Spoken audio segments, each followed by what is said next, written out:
Welcome to County Chatter. I'm here today with Kari Parcell, the Regional Waste Reduction Coordinator, and we're talking recycling. Recycling in all sorts of different ways today, especially for boat shrink wrap and latex paint. Kari, welcome to the show. Hi, thank you all for having me. Happy to be here. So, boating season, May, June.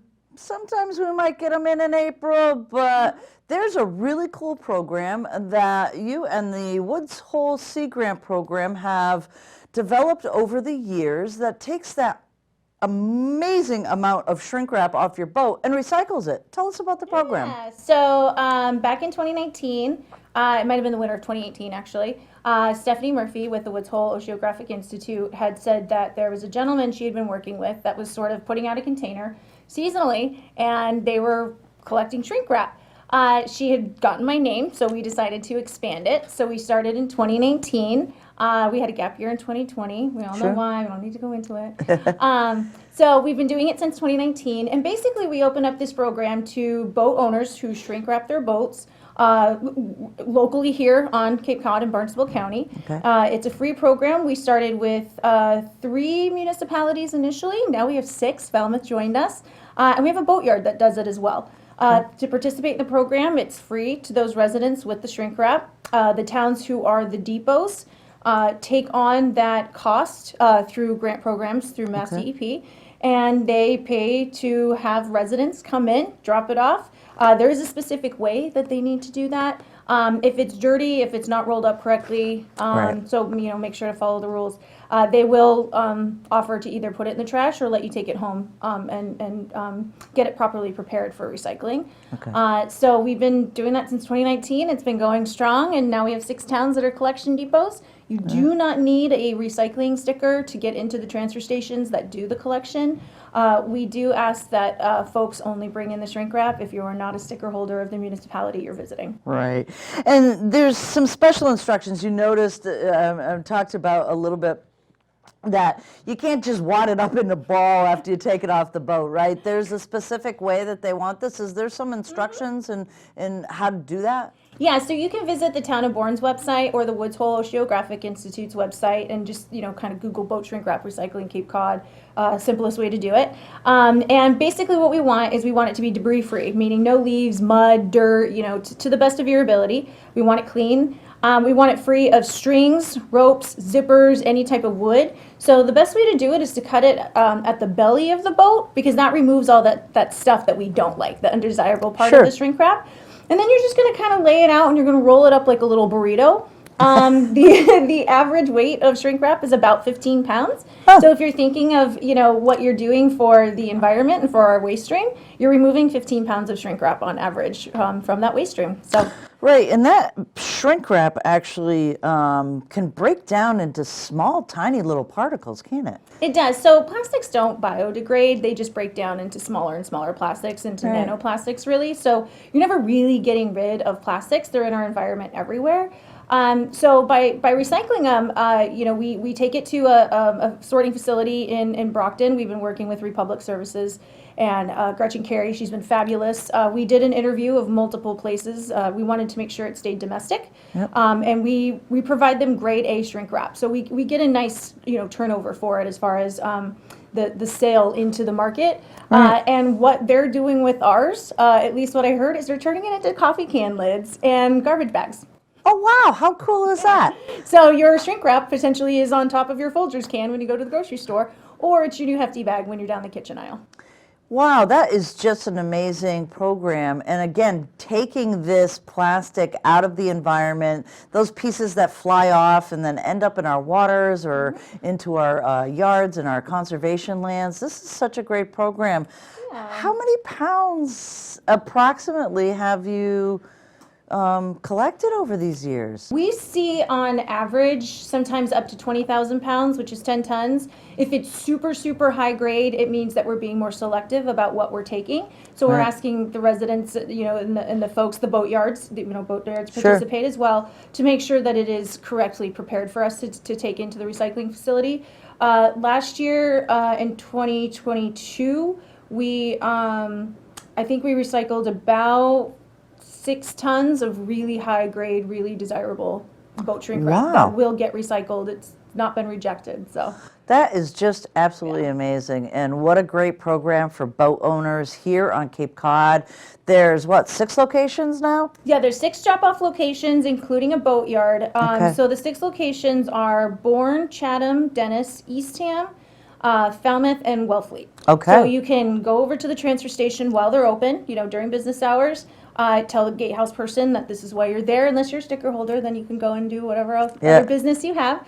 And then you let them know that you're participating. Somebody is going to meet you over at the roll-off container to make sure that, again, you're only dropping off the shrink wrap and that it's properly prepared for the recycling process. Fantastic. And viewers will see the website on the bottom of the screen there. So if they want to look at where the locations are, there's videos up there on how to actually fold your boat shrink wrap into a burrito. That's the best analogy I have.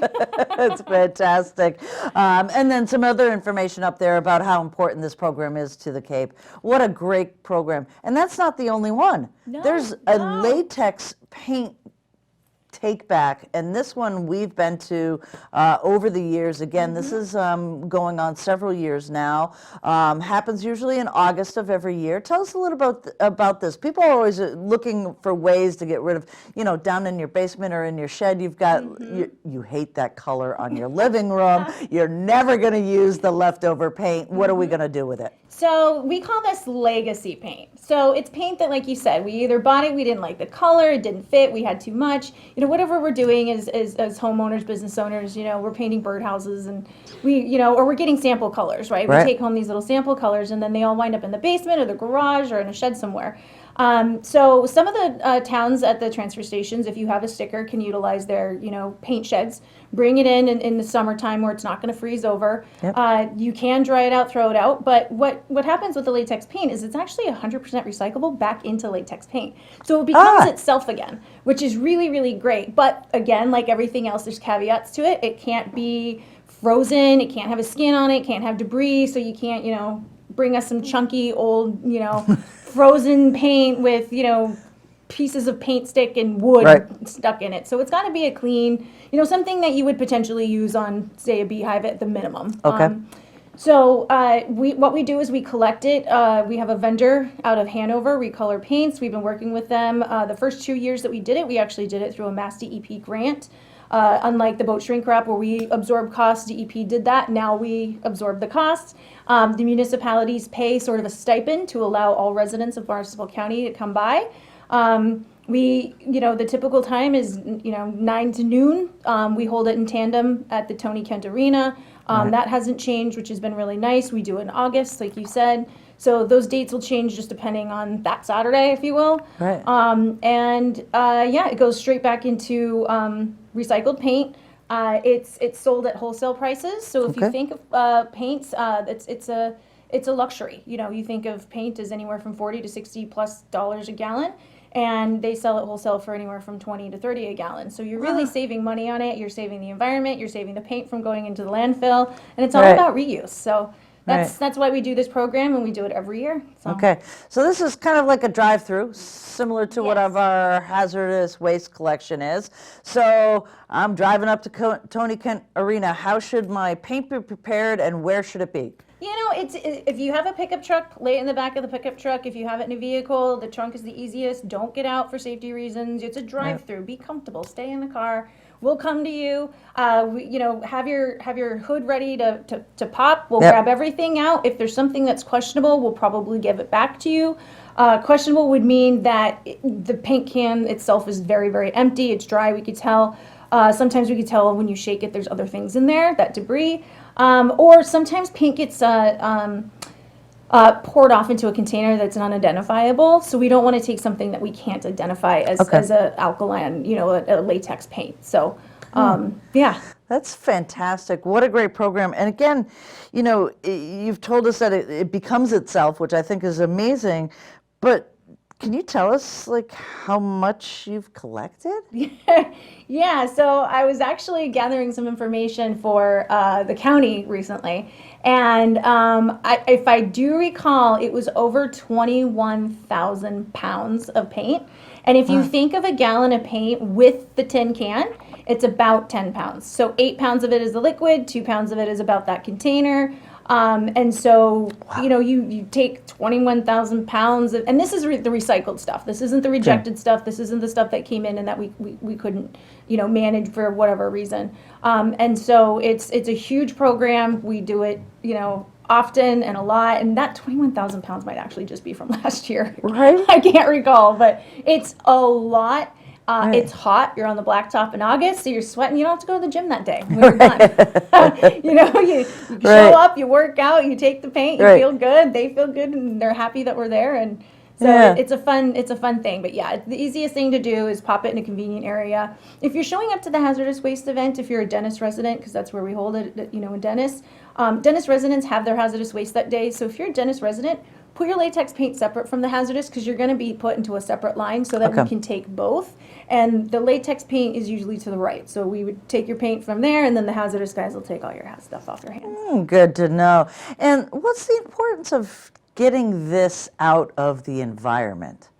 Why are we doing this, Kari? Because we can. Because we can, right? Well, you know, again, latex paint is not a hazardous thing. EPA says that if you, EPR says that, which is extended producer responsibility, where there are programs where the government sort of legislates policy that says that certain materials need to be bought back, take back. Okay. And so things like mattresses, pharmaceuticals, latex paint, they're a little bit harder to pass with EPR because they're non-hazardous materials, but they're highly recyclable. Okay. And so if we were to do that, you would probably be saving 65% of your total cost for hazardous collections, because hazardous flam-based, oil-based paints would be part of that policy and legislation. Okay. So it's a money saver, it's an environmental saver, because we're reducing the amount that goes into our waste stream. Yep. And we can turn it back into perfectly good, usable latex paint. So why wouldn't we? Like, it's sort of a why not? You know, the proverbial question is, how are we wasting so much without the intention to do so?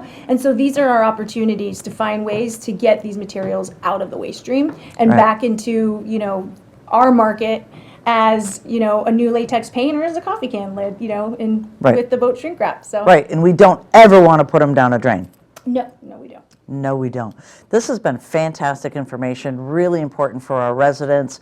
You can reduce plastic in the environment. If you're a boat owner, that boat shrink program goes through the end of June. And then in August, get rid of that latex paint. You'll get some shelf room down in your garage or in your shed. Kari, a wonderful program. Thanks so much. You're very welcome. I'm happy to be here.